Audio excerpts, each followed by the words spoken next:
I welcome you all to the Hitesh Shakya radio. दुनिया का पहला और विश्व स्तर का अपने प्रकार का पहला रेडियो, और एक ऐसा रेडियो जो कि जन कल्याण के लिए, समाज सुधार के लिए जिसने जन्म लिया है।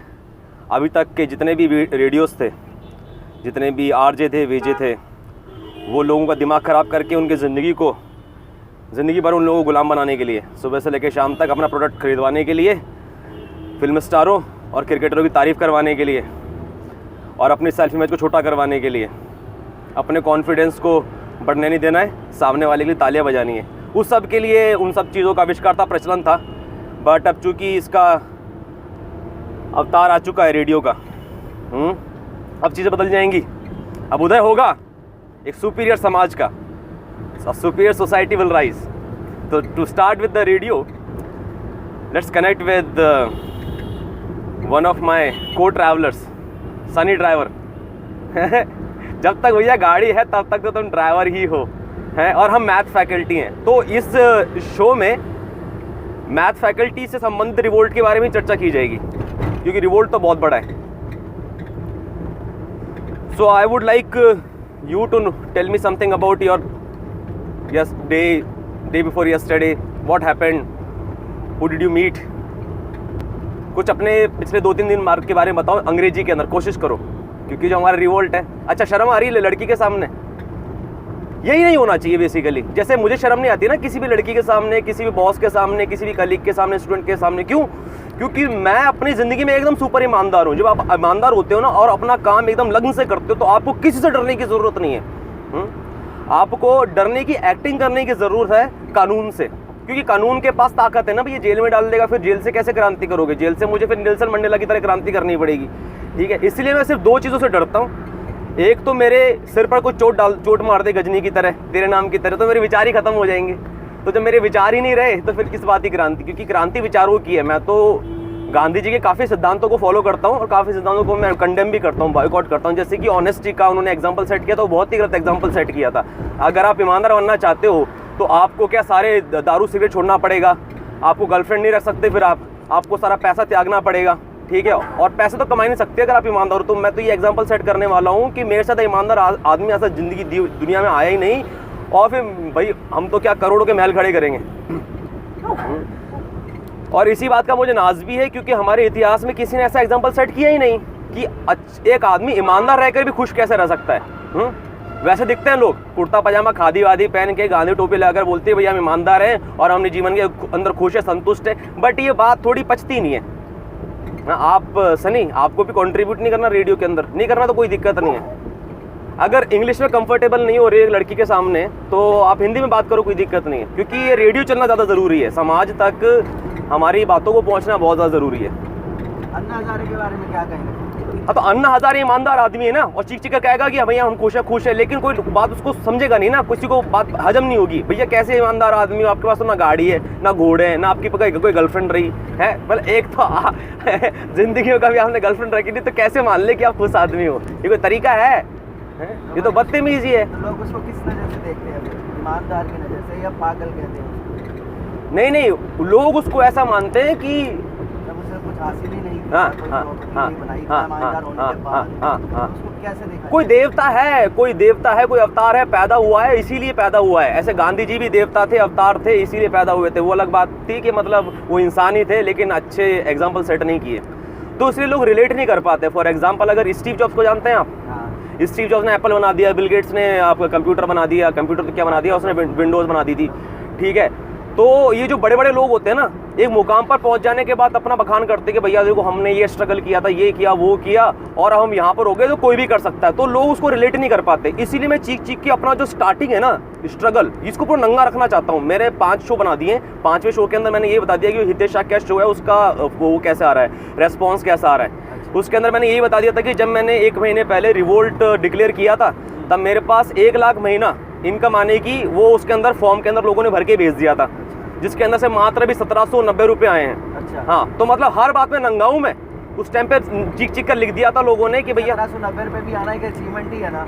अरे अचीवमेंट तो ये आइडिया नहीं है भाई साहब, आइडिया आना ही अचीवमेंट है, क्योंकि जो गाड़ी आपके हाथ में आई है ना, पहले एक आइडिया आया होगा कि गाड़ी खरीदी जाए, तो गाड़ी आज मुकम्मल हुई है, गाड़ी इस हालत में आ गई है कि भैया इसका अंतिम संस्कार करने की हालत में आ गई है। तो ये आइडिया ही होता है।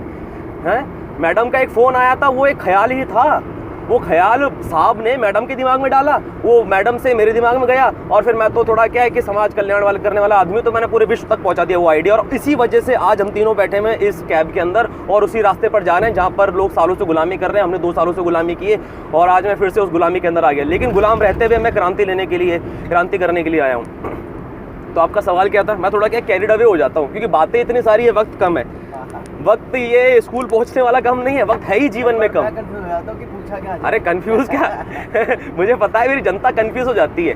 और सुनो, ये भी एक चीज़ है भाई, एक दिन मेरे को एक स्क्रिप्ट राइटर मिलेगा, कंटेंट राइटर मिलेगा, वो मेरी बातें सुन के एक शो का स्क्रिप्ट बनाएगा। एक दिन प्रोड्यूसर मिलेगा, तब मैं शो बनाऊंगा, तब मैं कुछ करूंगा। अबे काहे करेंगे भैया? जितना है ना आपकी, जितना दम है, जितना आपके रिसोर्सेज है, जितना आपके पास टाइम है, उसके अंदर करो बेस्ट, ठीक है। और ये सारा का सारा काम कंफर्ट जोन के अंदर हो रहा है। तो मैं दुनिया को यही बताना चाहता हूँ कि बड़ा बनने के लिए, ईमानदार बनने के लिए, खुश बनने के लिए कोई बहुत मेहनत नहीं है। अन्ना हजारे जैसे मतलब आपको 1000 व्रत नहीं करने पड़ेंगे। आप अपने कंफर्ट जोन के अंदर भी एकदम बढ़िया एक्सट्रीम पर कर सकते हो और उसके अंदर सम्मान का जीवन जी सकते हो, और कोई आपके ऊपर उंगली उठाने वाला नहीं होगा, जैसे कि मैं करता हूँ। ये पूरा कंफर्ट जोन के अंदर है मेरा भाई। सुबह सुबह कंफर्ट जोन के अंदर तो क्या बताऊँ यार, कंफर्ट जोन तो बड़ी छोटा शब्द है। आग इतनी लगी हुई है ना, इतनी आग लगी हुई है कि रात को 2 बजे सोया था मैं, सुबह 7 बजे का अलार्म लगाया था। 8:20 की आपकी गाड़ी आती है पकड़ने के लिए, मैं 7 बजे का अलार्म लगाता हूँ अक्सर। तो सुबह दिन में रात को मैं 2 बजे सोया था, 7 बजे का अलार्म लगा था, 6:30 बजे ही नींद खुल गई है। 6:30 बजे नींद खुल गई। और भाई नींद खुलती तो आपको कुछ सेकंड के लिए रहता है ना कि सपना क्या आया, वो आग सोने नहीं दे रही बेसिकली, यूं कह लो। हाँ, तो वो सपना आता है ना आपको, कुछ सेकंड के लिए पता चलता है कि सपना क्या था। तो पता चला कि सपने के अंदर भी मैं भाषणबाजी कर रहा हूँ और वो 6:30 बजे उठ के मेरे दिमाग में वो सारे भाषण मेरे उबल रहे थे जो मैं आज क्लास में जाके करने वाला हूँ। तो और उन 2 भाषणों के बीच में जो एक सपने में हुआ और जो करने वाला हूँ, उसके बीच में ये जो भाषण होने वाला है, इस पर तो मैंने कुछ विचार ही नहीं किया। बस इतना विचार किया कि दो चीज़ें संभालनी है, एक तो अपना ट्राइपॉड संभालना है और एक ईयरफोन संभालना है, ठीक है। बाकी फ़ोन तो जेब में रहता ही है, और भाई अपने ज्ञान तो अपने पास भरा हुआ है ही। अच्छा, ये जो ज्ञान है ना, देखो भाई, तुम मुझे 2 साल से जानते हो, दुनिया मेरे ज्ञान पर विश्वास नहीं कर रही है। हाँ, क्योंकि भाई लोग मीडियोकर है ना। अभी तक जितना मैंने दिखा दिया कि मैं इतना बॉन्ड आदमी म्यूजिक के मामले में, ब्लॉगिंग के मामले में, पब्लिक स्पीकिंग के मामले में और सोशल रिफॉर्मिंग के मामले में, वो उतना बॉन्ड वो तो दुनिया समझती नहीं है, क्योंकि दुनिया में लोग मीडियोकर है। मीडियोकर का मतलब क्या होता है? साधारण आदमी। दुनिया में सब लोग साधारण है। एक आदमी थोड़ा है ना एक्स्ट्रा करने की कोशिश करे, उसको नीचे खींच दो, ताकि अगर वो ऊपर बढ़ गया तो हम घर बैठे बैठे ही नीचे हो जाएंगे, ठीक है। तो अपन क्या को नीचे जावे, लेकिन नहीं, जो शाहरुख खान है उसको ऊपर करो, है धोनी को बादशाह कह के अपनी जी हिलाओ है, और निजी वाली बाबू से अपना गाना बजाओ, वो कुछ नहीं है। अच्छा, जबकि मतलब मैं तो समाज कल्याण की बात कर रहा हूँ ना, और मुझे फेमस थोड़ी ना होना भाई, लेकिन क्या करें कि भैया नाम फैलना जरूरी है ताकि ज़्यादा से ज़्यादा लोगों तक बात पहुँचे। और ये तो मैं प्रूव भी कर दूंगा कि भैया मैंने तो कभी पैसे के बारे में बात भी नहीं की, और पैसा आगे से चल कर कूद के आया है, ठीक है। ये जो स्कूल का आज रिवोल्ट होने वाला है, जो एजुकेशन रिवोल्ट होने वाला है, उसके अंदर भी मैं पैसे के सिलसिले में बात करूँगा। अच्छा, तो दोबारा चलते, थोड़ा आप फिर से डिस्ट्रैक्ट हो गए होंगे, टॉपिक पे चलते कि ये इतनी बड़ी बड़ी बातें मैं कर रहा हूँ इस पर। हाँ, अब 2 साल से मेरे साथ में हो, पहले तो मैंने ऐसी बातें कभी की नहीं। हाँ, ये अचानक से 3 महीने से क्या हुआ? हाँ, चलो अभी टॉपिक चेंज हो गया, तो इसी पर बात करते हैं, स्कूल के रिवोल्ट के बारे में अगली बार। ऐसा मतलब कुछ घटना घटी थी, हाँ, कुछ हुआ था जो ऐसा एकदम से आग लगी है। हाँ, बहुत बढ़िया, बढ़ती चली जा रही है। चलो, इसमें पहली बात तो ये कि आपको समझना जरूरी है कि ये काम अचानक से हो गया। और ये आग एक्चुअली लगी हुई है। तो पहले तो हल्का हल्का धुआं उठता था जब मैं रिवोल्ट करता था ना भैया, स्कूल में जा के प्रिंसिपल के खिलाफ, बॉस के खिलाफ, ठीक है, वो हल्का हल्का धुआं था। अब वो धुआं हट गया और ये बम फट गया। अब सुनो, पहली बात तो ये समझना जरूरी है कि ऐसा हो गया। दूसरी बात, इसका जो जवाब है ना, वो बड़ा ही गहराई वाला है। इसको समझने के लिए पूरा खुला दिमाग चाहिए इसके जवाब को। समझ तो लोगे, मैं समझा दूंगा। मैं अच्छा टीचर हूँ, मेरे से ज़्यादा बॉन्ड टीचर दुनिया में कहीं आया नहीं है, इस बात का मुझे बहुत घमंड है। तो मैं अच्छे समझा दूंगा, लेकिन उसको एक्सेप्ट करना, उसके लिए थोड़ी ओपन माइंडेडनेस चाहिए, ठीक है। ओके, तो ये मैं काफ़ी दिनों से चिंतन कर रहा हूँ। तो कल मैंने थोड़ा और चिंतन किया और ये माँ को फ़ोन लगाया, और माँ को फ़ोन लगाकर मैंने क्या बातें की। तो भैया जो हमारी कॉलोनी है ना, हमारी जो अजमेर में कॉलोनी, जो हमारा घर है, उसके पीछे जाकर एक घर है, वहाँ पर शीतल नाम का लड़का रहता है। शीतल नाम हाँ का लड़का रहता है। हाँ लड़का 10 साल पहले, मतलब वो 40 साल का था, 50 साल का हो गया होगा, ठीक है। उसकी शादी वादी नहीं हुई, ज़्यादा नौकरी वोकरी नहीं करता था। अच्छा। वो क्या है, भगवान के अंदर एकदम मग्न रहता था। तो ऐसे लोगों को पता चला कि शाम को वो बैठता है, शाम को भगवान के सामने थोड़ी धुनी वुनी रमा के बैठता है और फिर थोड़ा हिलता है ही करके, तो उसको बाबा आ जाते हैं और एकदम फाट से कूदता और बैठ जाता है। फिर आओ, मेरी माँ भी जाती थी कि भैया ये घर का ये समस्या है, ये ऑफिस का समस्या है, लड़के का ही समस्या, लड़की का ही समस्या, ऐसे लोग आते दूर, वही नॉर्मल बाबा वाली स्थिति है। तो मैंने इस चीज़ पर थोड़ा गहरा विचार किया, साले ये बाबा ऐसे कैसे बन जाते हैं लोग। और फिर ये भी देखा मैंने, एक योग माता करके है, छोटी सी बच्ची है, उसके आंखों में पट्टी बांधो, गाड़ी चला लेगी भाई, रूबी क्यूब सॉल्व कर लेगी, जो लिख दो पढ़ लेगी, सब पढ़ लेगी, ठीक है। उसको वो बोलती है कि मेरा तीसरा नेत्र खुल गया। तीसरा नेत्र ऐसे कहीं होता नहीं है, बस वो तो ये है कि आपकी जो सोच होती है, आपकी जो समझ होती है, आपकी जो आपका जो एहसास होता है, कॉन्शियसनेस होती है, वो थोड़ी बढ़ जाती है, तो उसकी बढ़ गई। सिक्स सेंस क्या, हाँ चलो, जो आदमी जैसे समझता है ना वैसे वैसे समझ लो। मैं इसको किसी और तरीके से समझता हूँ, मैं इसको समझता हूँ कि दिमाग के जो लेफ्ट और राइट वाले जो दो हेमिस्फीयर होते हैं ना, उनके अंदर कनेक्शन बन गया। हाँ, वो मैं उस तरीके से समझता हूँ। और मैं तो वैसे भी नहीं समझता, ऐसे तो मैं समझाता हूँ। समझता तो मैं कैसे हूँ कि भाई कोई ऊपरी ताकत है जिसका अपने ऊपर साया पड़ गया, तो ये वो वाली बात है। आगे बात समझ में, अब सुनो, ये हर इंसान के पास होती है ऊपरी ताकत, जिसको अंग्रेजी में बोलते हैं गार्डियन एंजल। गार्डियन एंजल मतलब कि गार्डियन का मतलब होता है आपको राह दिखाने वाला, आपकी रक्षा करने वाला, आपको अमीर बनाने वाला, आपको स्वस्थ रखने वाला, आपके रिश्तों को एकदम कायम रखने वाला। एंजल कौन है भाई? कोई ऊपर का फरिश्ता है। ये हर एक इंसान के साथ होता है। जिसका कनेक्शन बैठ जाता है वो या तो ऐसा बाबा बन जाता है, या स्टीव जॉब जैसे बड़ी कंपनी खरीद देता है। अबे क्या गांजा मारने वाला और इस्कॉन टेम्पल में खाने वाला भिखारी है स्टीव जॉब्स हैं? ऐसी कौन सा बड़ा मान काम कर दिया, स्कूल तक छोड़ दिया। जिस आदमी से पढ़ाई तो हुई ना है, इतनी तो उससे पैसे कमा नहीं पाया भैया कि अपने लिए कोई बीवी को संभाल सके, बीवी तक उसकी छोड़ के भाग गई। तो ये क्या हो गया भाई? ऊपरी ताकत है। और बिल गेट्स, पिछली बार ही बताया था मैंने, बिल गेट्स भले कंप्यूटर की दुनिया का बेताज बादशाह हो, बट हमारे IIT बॉम्बे के कंप्यूटर के प्रोफेसर से ज़्यादा थोड़ा स्मार्ट होगा। अरे दुनिया में 1 से बड़ी यूनिवर्सिटी है भाई, MIT है, हार्वर्ड है, कैलटेक है, EPF, ये 1 से बड़ी है। उनके जो कंप्यूटर के प्रोफेसर होते हैं, अरे कंप्यूटर के प्रोफेसर छोड़ो, कंप्यूटर को बनाने वाला कौन है? चार्ल्स बाबेज करके एक आदमी है, वो उसके बारे में कोई नहीं जानता।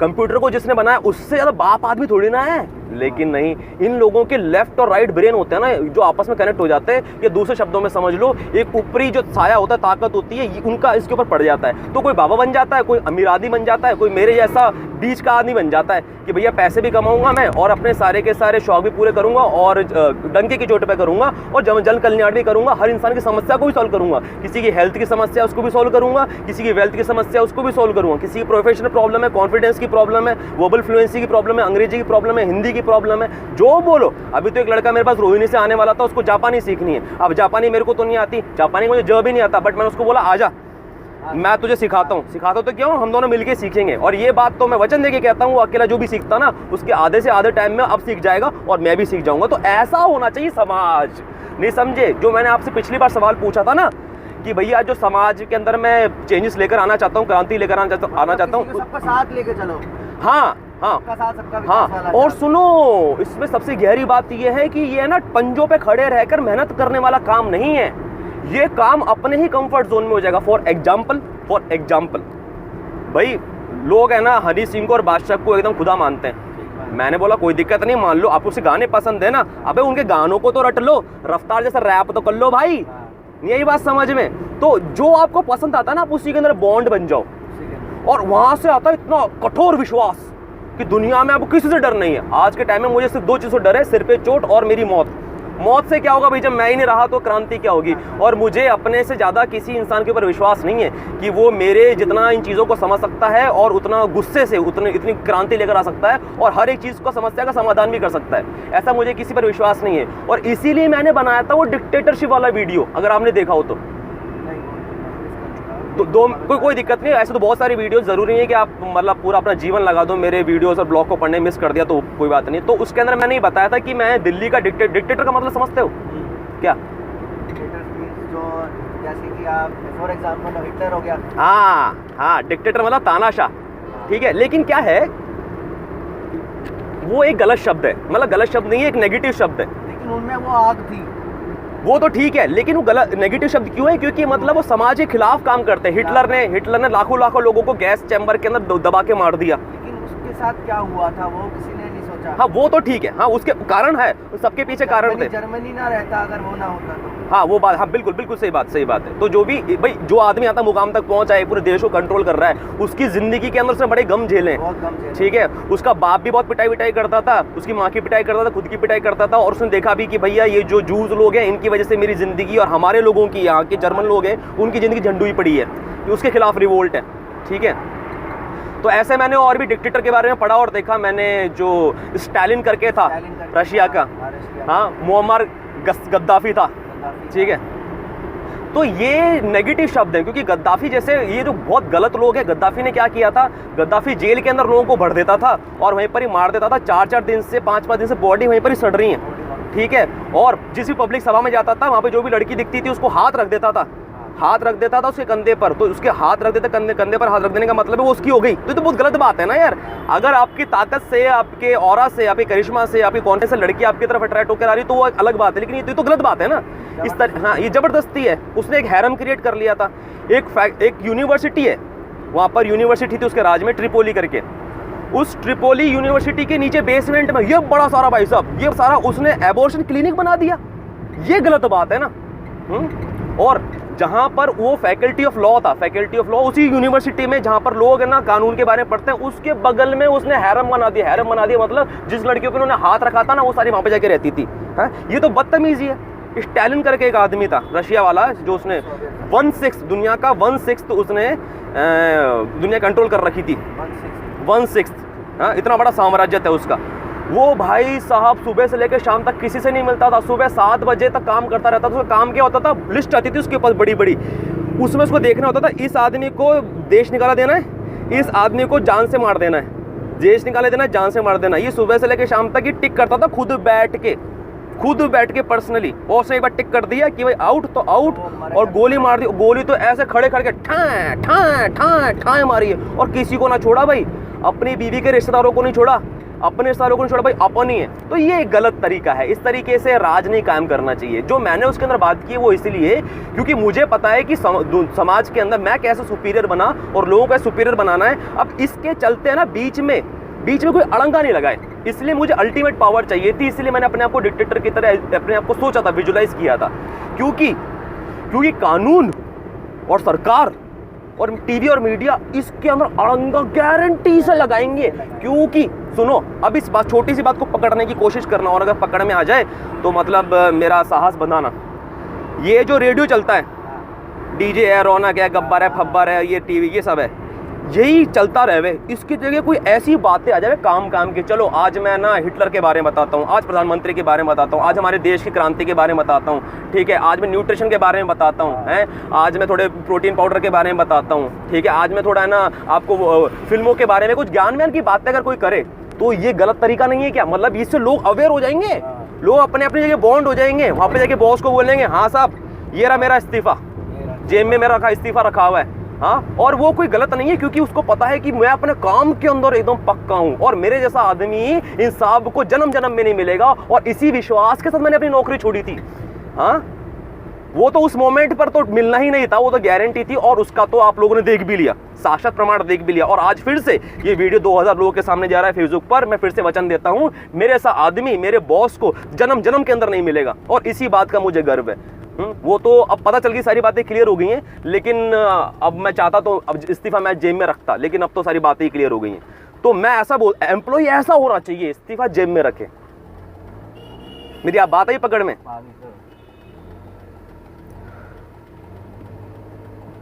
तो ये है, ये इसलिए सरकार, कानून और प्रेस मीडिया इन चीजों में अड़ंगे लगाते हैं। अगर आपको इतना इंटरेस्ट है ना ये सब हिटलरबाजी वगैरह के अंदर, तो इसके बारे में मैंने शायद पहले कभी चर्चा नहीं की, अभी चर्चा कर देता हूँ, पॉइंट छेड़ देता हूँ। इस पर एक प्रॉपर शो भी बनेगा अपना हितेश शाक्या शो। किस प्रकार का शो? उसमें ये बताया जाएगा कि दुनिया में ऐसे लोग हैं आज और 300 सालों से हैं, जो कि वॉरेन बफेट को जानते हो? वॉरेन बफेट आज मतलब किसी टाइम पर बिल गेट्स की पोजीशन पे था, दुनिया का सबसे अमीर आदमी। ठीक है। तो बिल गेट्स की जो सारी पैसा है, जो उसकी सारी शोहरत है, उसको और वॉरेन बफेट की मिला दो ना, उससे भी 10 गुना 20 गुना 100 गुना ज्यादा अमीर लोग हैं इस दुनिया के अंदर हैं। ऐसे लोग हैं जो पूरा का पूरा गूगल कंट्रोल करते हैं, पूरा का पूरा मीडिया कंट्रोल करते हैं, तो उनके पास सारी ताकत है ना भैया। जब उनको पता है कि दुनिया में कैसे एजुकेशन चलानी है, कैसे सारे के सारे बैंक कंट्रोल करते हैं, इवन आरबीआई कंट्रोल किया जाता है। तो आरबीआई, जब रॉथस्चाइल्ड नाम का एक बंदा है, जब एक रॉथस्चाइल्ड नाम का बंदा है, उसके बारे में आपको पढ़ना तो पढ़ लेना, उस पर शो भी आ जाएगा, पूरा डिटेल में डिस्कस करेंगे कि दुनिया के बेताज बादशाह लोग कौन है जो दुनिया को ऐसे ऐसे अपने नक्शे कदमों पे घुमा रहे हैं। तो वो लोग क्या करते हैं, वो लोग ऐसी चीजों को फंड करते हैं, वो हॉलीवुड को फंड करते हैं, बॉलीवुड को फंड करते हैं, और सबसे ज्यादा फंड किसको करते हैं रे भाई? पॉर्न इंडस्ट्री को। इंसान, ऐसा कोई बंदा नहीं है आज दुनिया में जिसने पॉर्न नहीं देखा हो, और पॉर्न से तो कोई पैसा देता ही नहीं है। पॉर्न में किसी देखने में किसने पैसा दिया, लेकिन उधर पूरा HD वीडियो वगैरह खतरनाक एकदम इक्विपमेंट वगैरह लगाकर पूरा पॉर्न मूवीज बनाई जाती है। तो इतनी रोज रोज कुकुर मुत्ते की तरह इतना सारा पॉर्न कैसे उग रहा है भाई? ये सब पैसा आ रहा है वहां से, ताकि बंदे दिमाग चलाए ना, बस इसी के अंदर उलझ से रह जाए भैया। लोग अगर दिमाग चलने लग गए हैं, उस्ताद हो गए, उस्ताद हो गए, तो भैया क्रांति आ जाएगी है, लोग उसके खिलाफ रिवोल्ट कर देंगे, और हो भी रहा है। बिल गेट्स नहीं रह पाएगा ना। नहीं, बिल गेट्स रहे, कोई दिक्कत नहीं भाई। जो आदमी ने मेहनत किया है, ईमानदार से पैसा कमाया, वो कमाए, तो वो सब करने लगेंगे। हाँ, तो वही मेरा सपना है। मैं चाहता हूँ कि सब लोग अमीर हो जाए ईमानदारी से, और उसके अंदर कुछ इम्पॉसिबिलिटी नहीं है। ऐसा नहीं है कि भैया नहीं है, 80 लोगों का घाटा होगा तभी 20 लोग अमीर बनेंगे। और अगर बन भी जा रहे हैं तो 20 लोग थोड़ा अपना कम कर लें, 80 लोग अपना बढ़ा लें, कि भाई किसी का फायदा नुकसान होने से ज्यादा इंपॉर्टेंट है कि सब लोग खुश रहें। और जो 20 लोग हैं, जो 80 लोग खा रहे हैं, वो भी कोई खुश थोड़ी ना है। ये बात गारंटी से कोई लिख के दे सकता है कि नोएडा में जितने भी जगुआर और रेंज रोवर वाले हैं, वो सारे के सारे एकदम बढ़िया खुश हैं, एकदम मस्त है? नहीं है। तो भाईचारा नहीं है। जो हमारी संस्कृति थी, वसुधैव कुटुंबकम, मतलब पूरी दुनिया एक परिवार की तरह है, वो सारी फीलिंग चली गई है, और उसके खिलाफ मेरा रिवोल्ट है। और अब मेरा डेस्टिनेशन भी आ गया है। ये रेडियो यहीं पर समाप्त होता है। आप लोगों का बहुत बहुत धन्यवाद। Thanks for bearing so far.